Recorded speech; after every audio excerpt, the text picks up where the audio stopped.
This podcast is brought to you by Most Valuable Podcasts, leading the league in podcasting entertainment.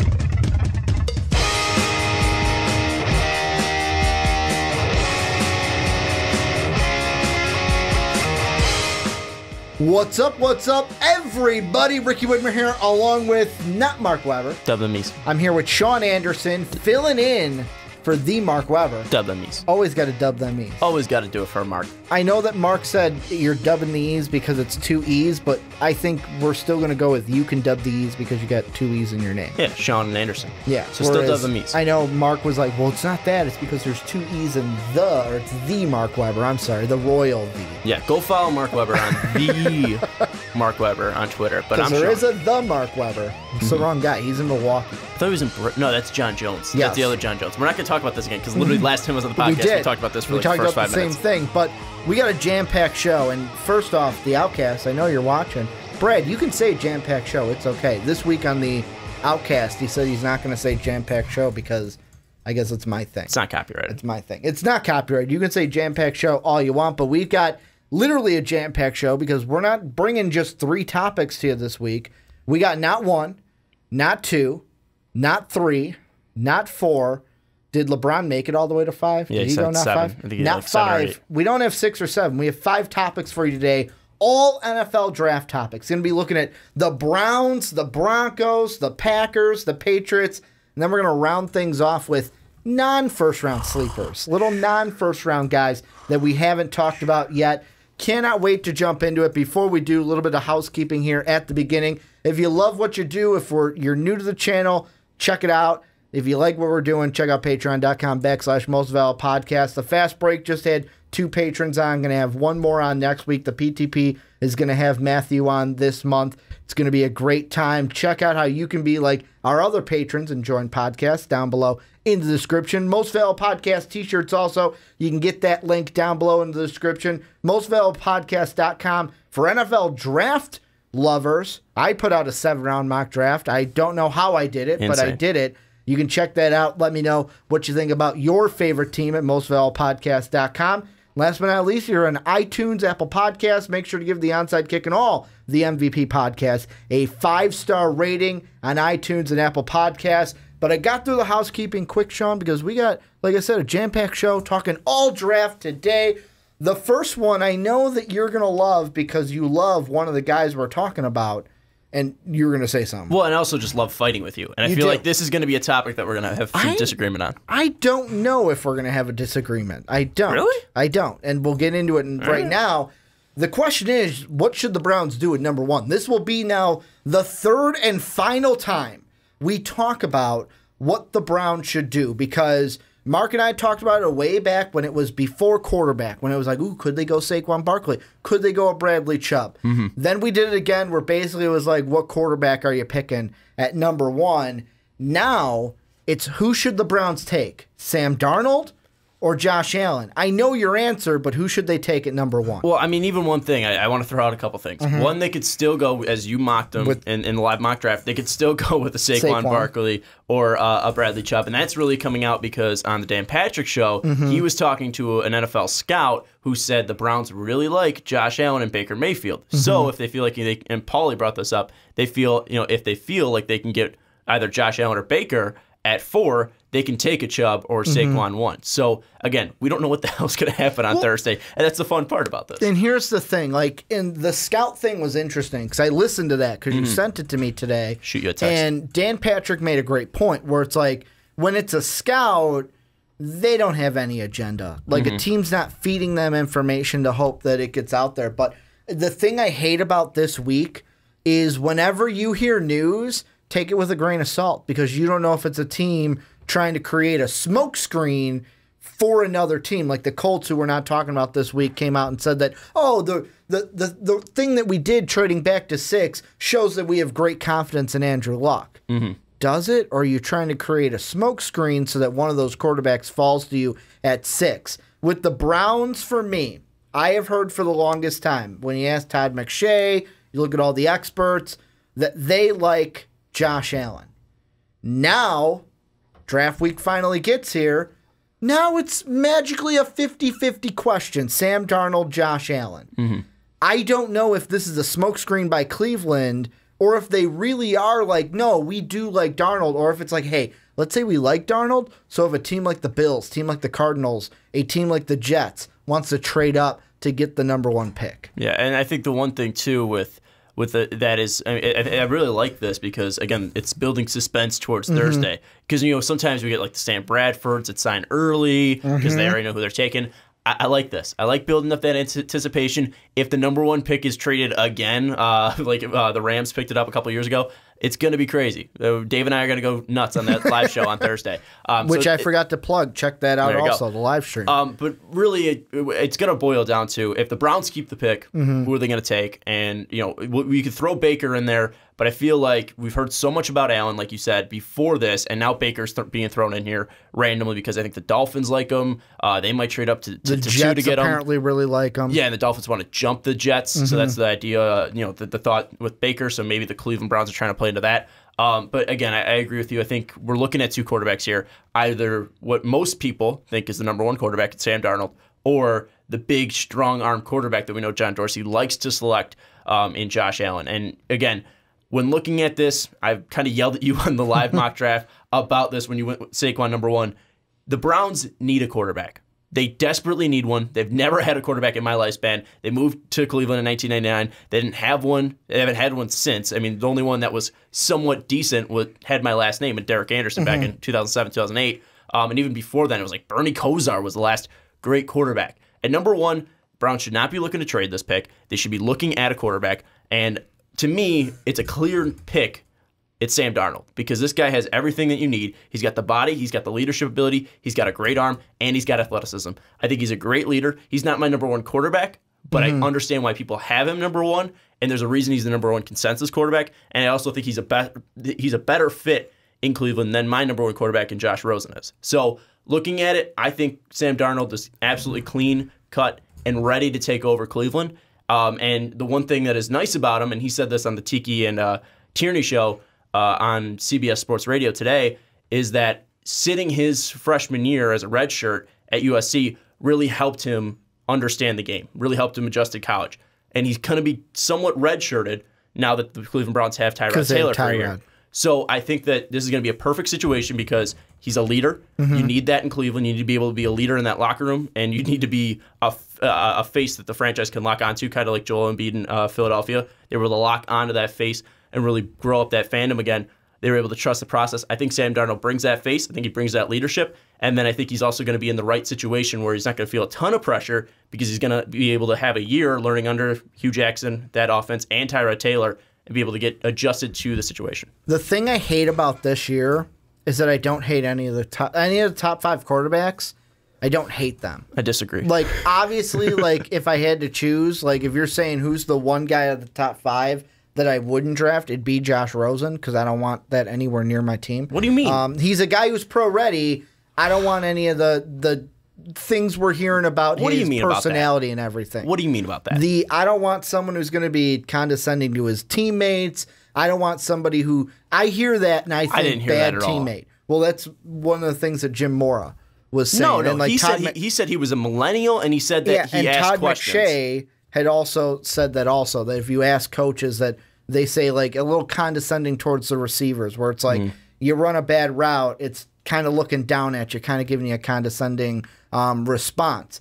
Though, looking at how he can play, if I'm sitting there and he's the top quarterback on the board, I wouldn't be like, no, I'm not going to draft him. He screams, not athletically, but he screams Aaron Rodgers in ways. I mean, Aaron has a stronger arm and stuff. Personality-wise, mentality-wise, I think he's a fairly good passer. He's a guy you're either going to love him or he's going to rub you the wrong way. I'm not going to say he's Aaron Rodgers because people will kill me. No, because he's Matt Ryan. When it comes to an athletic and arm talent, but I see a ton of Aaron Rodgers in him. And again, your quarterback needs to have a personality. He needs to have something that really makes him a leader and stands out. And at least, leaders are either loved or hate. So I hate it. I love Rosen. I think he's phenomenal. So I don't know. I don't buy into the whole personality stuff. But out of the two, if I'm going Darnold or Allen with the Browns, I have to agree with you that they should take Sam Darnold, because the two things that I've been sitting at, if you guys listen to the mock draft that we did, I told Mark and I told you guys, these first 2 picks are kind of predictions. At that time, all I've been hearing is that Josh Allen's the one that the Browns like. All right, you like a guy, take him. All I heard up to that point is the Giants love Sam Darnold. Well, if Sam Darnold's available, they would take him. However, then you get to the live draft, you might be asking, well, Ricky, then why didn't you take Sam Darnold if you were the Browns? Like I said on that one, I'll take the non-quarterback. Me personally, I like all the quarterbacks. I'll get who I'm stuck with it for. But if I'm the Browns, you need a guy, like you said on the live mock draft. You need to change the jersey. You can't be adding names to that quarterback jersey that is now retired. I go with Sam Darnold because after watching his film, I thought he was accurate, had pocket presence, had instincts in the pocket. Only thing I didn't like was his mechanic and ball security, which you can teach. And to me, watching him, he kind of looked like, with his arm motion and everything, looked like a taller Russell Wilson. I think one thing, too, with Darnold, and I know people bring up the fumbles, not only the ones that he lost, but also just the amount of fumbles that he had, and then the turnovers. You want to know how you fix that, though? I'm sorry. You want to know how you fix fumbles? You just teach him to put 2 hands on the ball. That's all you got to do. Make him walk around Paul Brown Stadium. It's the same thing. The ball out of his hands. Like when you look at Carson, I think it was Carson Wentz's Gruden quarterback camp. The thing that Gruden harped on him for was keeping 2 hands on that ball when he was running. And I think it's something that, it could definitely be detrimental. And when you're talking in late game situations, something that's super detrimental. But again, I didn't see huge collapses. When the game was on the line, I did not see him collapse in those ways. I mean, look back to the Texas game that went to overtime. Yeah, and I mean, there was definitely those mistakes, and you got to fix the fumbles. But I mean, the fumbles weren't a massive problem like they were in his, technically freshman year, like they were his sophomore year. So again, I think it's something that it can be worked out of him. And if that's the biggest problem, I mean, we've seen quarterbacks overcome the turnover problem. Where if Josh Allen isn't able to hit any of my receivers, then that's a bigger problem. I mean, Darnold's been because you think Allen's going to be a bust. I think he's going to be a massive bust, and this is not only based on what I've seen. I understand that he's got the biggest arm ever. He's got a rocket attached to his arm. He's also mobile, and he's a good athlete too. Yeah, but we heard this about Brock Osweiler too. I mean, watching his film, I'm not saying that he is, but he showed me a lot of similar things that Big Ben can do for the Steelers. Not necessarily I'm going to get mobile to gain yards, but hey, I'm going to extend the play, and I've got big size where I can see over defenders to see guys down the field. And one thing too, you hear a ton about, everything that comes out about him, at least when it comes from, John Brenkus had him in the sports science room, and he was like the only guy to hit a bar 35 yards away. Trent Dilfer was saying that he's an animal in the film room. Josh Allen is. Again, I haven't heard anything bad said about Josh Allen's personality or anything like that. I have nothing against him. I still, again, I'm not rooting against any of these kids. Yeah. I just think that if you are not completing over 60% of your passes, and you don't have that extra element like a Lamar Jackson does, and he's also not hitting these guys for massive gains. He's completing all of his attempts that he completes are under 7 yards per attempt. That's a problem. You look at Darnold's passing, his yards per attempt were 8.4 and 8.6. Allen it went down from his freshman year was 8.5, only played 2 games. Then his sophomore year, 8.6. Then he fell down to 6.7 in his last year. That worries me right there. I think that it's something that should be a massive red flag. I get he's got the big body. He's got massive arm strength. It's just I worry about how he will do in a step up of competition, not playing in Wyoming and going up against NFL-ready players. And also, he'll have better weapons, he'll have a better offensive line, but how would he react? I think Josh Allen would be better in a situation where he's on a better team rather than a team like Cleveland where he's going to be looked at as the guy. And I feel like he's looked at the guy in Cleveland, he's going to be another jersey on the list, or name on the jersey. Josh Allen is a guy to me where he screams to where I almost want to say Aaron Rodgers in the sense, I know you compared him to Josh Rosen in a sense, but I think Josh Allen needs the Aaron Rodgers treatment of, hey, we're going to sit you for a year, maybe even 2 years, probably a year if you're going to Cleveland, because let's be honest, Tyrod Taylor's not probably going to last 2 years for you as the starter. I think he needs to sit. I'm not saying he's going to come in and be your starter day one, but the things that I saw watching him was I put down his strengths. He's got good size. Obviously, that arm talent that we talk about, that arm strength. He's mobile. He's a good athlete. The two things that were weaknesses was, the accuracy, but I wonder if the completion percentage was also low because there were also decisions to where it's like his decision-making on the field was not what you would expect, not what you would want. So, first off, are you looking at it to where, maybe that completion percentage was down because some of those passes, he's just making the wrong decision. And as a coach, could you sit there and go, you know what? I can teach him to make those better decisions. And he's got the head on his shoulder to do it. We just got to get that going, and that'll improve that completion percentage. And I don't disagree with that mindset at all. I mean, if you're thinking that way that, hey, we can fix this guy, I understand But you got to feel like he's the right fit for your team. At number 1 overall, you like it's too much of a gamble there. Like with Darnold, he fumbled 12 times last year, lost 9 of them. Again, we talked about that. You can fix the fumble problems. I think most of the time he's very loose with the ball in the pocket, trying to make plays, running around. He gets hit from behind. He doesn't have that second awareness. If he has a better offensive line, he's going to get pressured less. He's going to Cleveland, so it's going to be a little difficult to say that he's going to have a great offensive line. But still. Unless they draft some this year. They've got numerous picks. But also, I mean, you're going to put a rookie, well, they'll be second-year players if we're saying he's going to be sitting behind Tyrod. The point is, I'd rather be fixing fumble problems than read problems. And you look at Allen's, games against big-name, opponents this year, or last year, Iowa. Josh Jackson on the outside, ball hawk, 9 interceptions, going to be a first-round prospect. He went 22 of 40, 57.5% percentage, completion percentage, 0 touchdowns, 2 interceptions. Then Oregon, not a great team this year, but still, Pac-12 team, 9 of 24, 35.5% completion percentage. No touchdowns, 1 interception. Then we go to the Boise State game. They lost 24-14, 12 of 27, 44% completion percentage, 1 touchdown, 2 interceptions. You're going up against the 3 biggest opponents you played this year. All 3 of them losses, well under 50% completion percentage. You have 1 touchdown to, I think it was 5 interceptions. Like, that screams a problem to me. And again, if you work on them, then I understand. And I understand that if he gets drafted by Cleveland, he'll have a year to work under Tyrod. But in Cleveland, will you have enough time to work on him to what you need? Bingo. I think that's the thing. Allen, again, if he's a monster in the film room, I think that he has the ability to be a good quarterback. But he needs that time. And I think that Darnold, he doesn't technically need that time. It's going to benefit him if he does have that time. But I think he only needs that 1 year that he'll have in Cleveland rather than Allen, who needs 2 or 3 years to probably be a true starter. If you're Allen, go to a New York because Eli's there. Yeah. And it would be almost the exact same thing as, like I said, with Aaron Rodgers. You're sitting behind, now Brett Favre, I'm going to say bigger legend than Eli Manning. I'm sorry, Giant fans, but... Who has more rings? I mean, Eli's got more rings, but Brett Favre is Brett Favre. Yeah, I know. But it could almost be the same thing. Now, here's the thing I'm thinking. You know how I said earlier how this week a bunch of stuff could be smokescreen.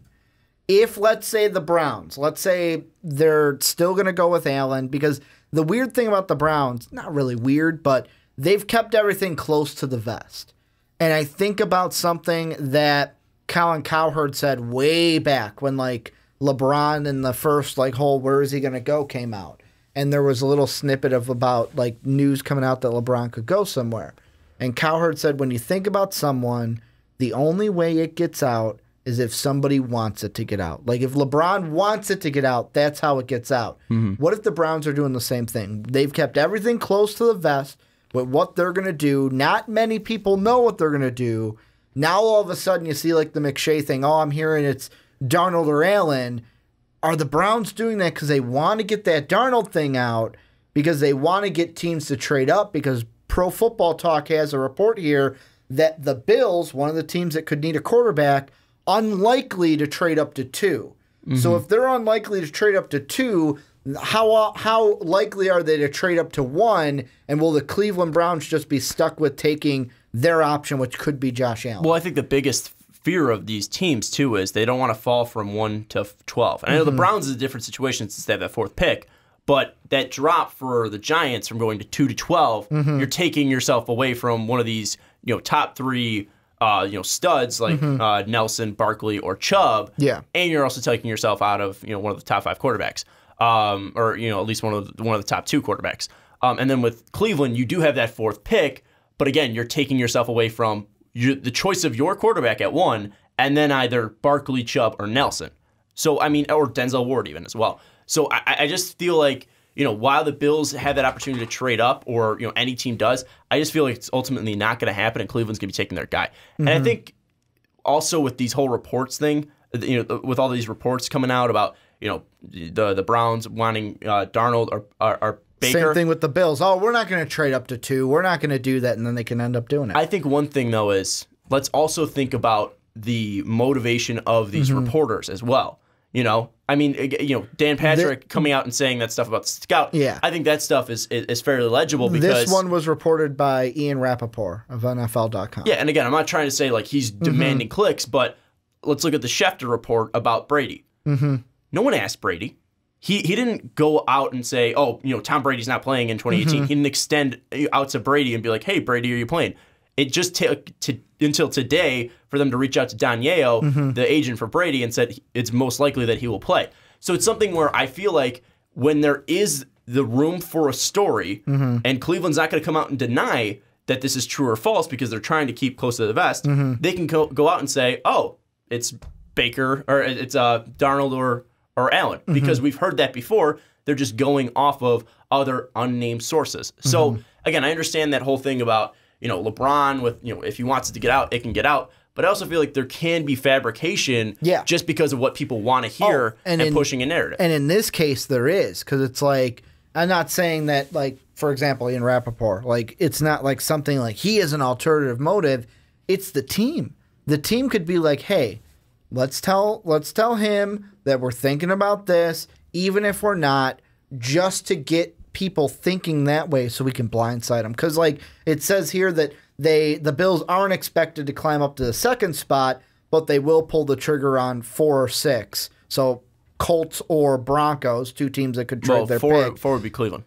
5 or 6. Okay. If a quarterback slips to 5 or 6. Yeah, I just think that, again, I'm not saying anyone's fake news out here, but I'm just saying, like, there is the possibility of fabricating. It's a lot of smoke screens. Yeah, fabricating or taking those smoke screens and then taking it a different direction. I think that, again, with reporting, how much we do not know also leaves the room to take it anywhere you go, because you don't have any definite information that's saying, all right, Cleveland has these 3 guys on the board, and that's it for the number 1 over pick, and it's Darnold, Baker, it's Darnold, Allen, and Saquon. Like, we don't have that insight, and unless the Browns want to come out and reveal that, we're not going to know.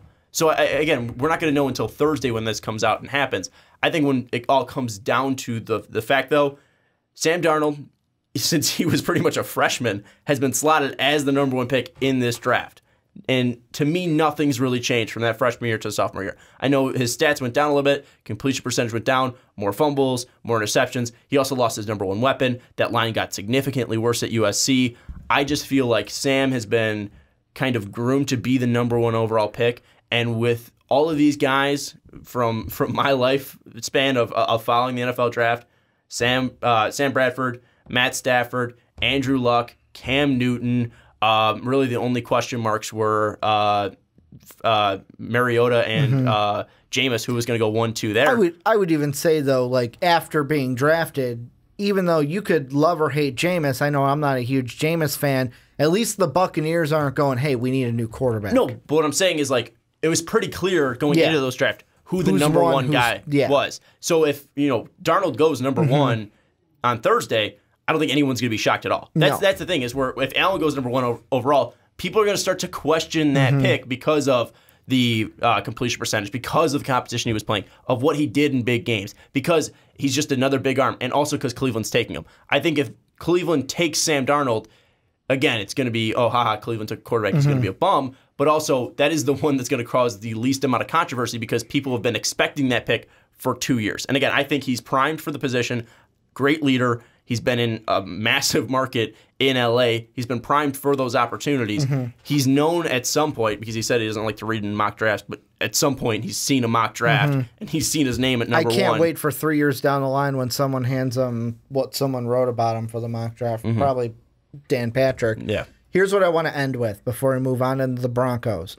Give me who the Browns should take. Your definite answer, although you've probably done it before. your definite answer of who they should take, and then what will happen, if that will happen or if something else will happen. This is going to be super boring, but I think they should take Sam Darnold, and I think they will take Sam Darnold. I think again, the will take might be a little bit different just because, again, if the reports are true and they love Josh Allen, I can't really go out and criticize them for picking Josh Allen. It's really me asking, do you see it as a smokescreen, or really are they thinking between the two? That's what the they is. I think it's Darnold, but again, I'm not going to be shocked about Allen because I've been saying this since the Bears took Trubisky. If you love your guy, go out and get him no matter what it takes. So if you love Josh Allen, again, John Dorsey has been hired as a GM, and I haven't. So if he thinks that is the guy to lead Cleveland out of this darkness, then go and take him. I am going to be critical of that pick.